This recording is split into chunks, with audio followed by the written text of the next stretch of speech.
ফেরাউন টিকে থাকতে পেরেছে? ইমানদাররা কি ফেরাউনকে ধরে জবাই করা লেগেছে? ফেরাউনকে সাইজ করে দিয়েছেন কে?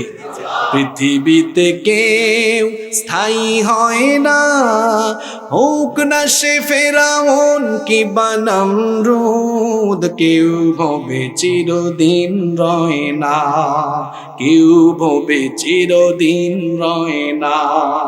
পৃথিবীতে কেউ স্থায়ী হয় না। যেভাবে ফেরাউন তার ফেরাউনি সাম্রাজ্য টিকায় রাখার জন্য ফেরাউনি কর্মকাণ্ড চালিয়েও আল্লাহর পাকড়াও থেকে বাঁচতে পারে নাই, কিয়ামত পর্যন্ত ফেরাউনি যত ক্যারেক্টারে সেই ইমানদারদের উপরে ফেরাউনি কায়দায় জুলুম চালাবে, এই ফেরাউনরা আল্লাহর গজবে তারা ধ্বংস হয়ে যাবে। এর পরের দুইটা আয়াতের অনুবাদ করে শেষ করে দিচ্ছি। আল্লাহ বলছেন, ওয়া নুরিদু আন নামুন্না আলাল